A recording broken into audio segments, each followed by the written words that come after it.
be seated. Now, I forgot to do this at the first service, but you're a better looking crowd anyway, so I want a picture. Here we go. I'm going to get a picture. There we go. All right. Wonderful. We got some sitting over here, too. All right. Now, I got the choir back here, too. All right. I have to admit that getting to proclaim the gospel with Linus is probably one of the coolest things that I've ever done. Not only as a pastor, but as a human being. I mean, it's Linus. Because you see, for as long as I can remember, I have loved Charlie Brown and the whole Peanuts gang. And I don't remember a Christmas season without watching a Charlie Brown Christmas 4 or 5 times. I know the story by heart. I know how it ebbs and flows, how Charlie Brown struggles to find the meaning of Christmas. He gets roped into being the director of a Christmas pageant that no one really wants to participate in. He gets given the impossible task of finding the perfect Christmas tree. And one doesn't really exist, does it? And when he brings back this tree, everything implodes. They call him, "You stupid blockhead." And all things just go unravel, right? But in the end, everything turns out okay. Because Christmas really isn't about the pageants or the gifts or the cookies, the family, the songs. I mean, don't get me wrong. Those things are important. Those things help to shape our idea of Christmas. But they aren't really what Christmas is all about. Fear not, for behold, I bring you good tidings of great joy, which shall be to all people. That is probably my favorite part of the birth story in Luke. Because there is fear of the unexpected, but we are told to not fear, but to hear the joy that is brought to us. We are to have joy at the promise that is being fulfilled. Joy at the idea of God's love for us. Joy that this good news that the angel proclaims is for all people. There is so much joy there. But the thing is, we tend not to be joyful people. We tend to get so caught up in the chaos of the world around us that we forget to find out that joy does truly exist. We fret over the newest issue or problem. We worry that we're not going to be good enough when it's the most important. We fear that what we want most will never be realized. We talk ourselves out of joy so very often. And if we're honest with ourselves, we probably thrive on chaos and brokenness. That's why we talk ourselves out of the joy, because we understand chaos and brokenness a whole lot better than we understand joy. Because joy isn't the same as happiness. You can purchase things that will make you happy. You can accomplish tasks that bring you happiness. You can spend time with people that make you happy, but that doesn't mean it brings you joy. It means it makes you happy. There is a difference. It is entirely possible to be happy and not experience joy, because joy is, in its essence, a deep sense of peace, wholeness, and love.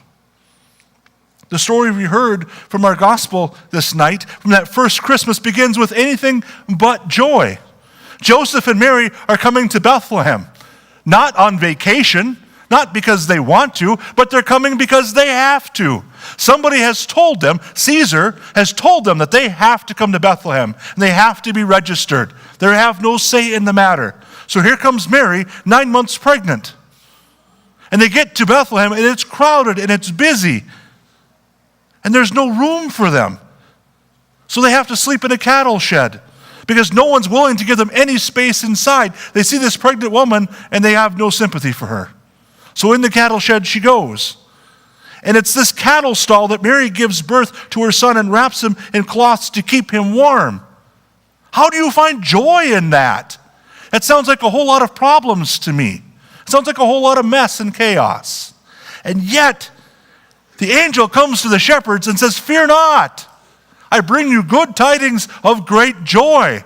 Joy has come into this world, and we need to no longer fear, because God's promises come true.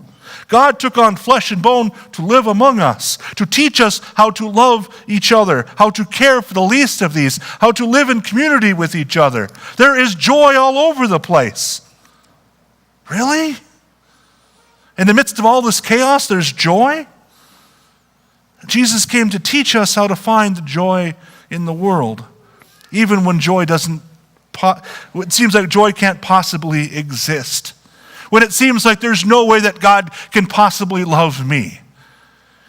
If God knows the things that I've done, there's absolutely no way that God's got time for me. And yet Jesus comes to tell us differently. Christ is born again and again and again and again because Christ is alive in every single one of us. Yes, in every single one of us. God has sought out in a poor child in an out-of-the-way corner of the world and still does. God still comes to you and to me to tell us that that promise is true, that you are loved, that you are cared for. So as we gather in this place tonight, and people gather around the world to once again hear the gospel message proclaimed, to be reminded of the promise that is lived out in the birth of the Christ child, may you find joy that only God can truly provide. We gather to be reminded of God's promise and to once again believe that God is among us. Friends, set aside the chaos and the brokenness, the emptiness, the feeling of not being good enough, of not being worth it.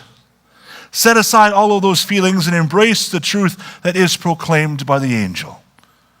Fear not, for behold, I bring you good tidings of great joy, which shall be to all people. For unto you is born this day in the city of David a Savior, which is Christ the Lord. And this shall be a sign unto you. You shall find the babe wrapped in swaddling clothes, lying in a manger. And it's that baby that reminds us that we are loved, that all of us are loved. For you see, that is what Christmas is truly all about.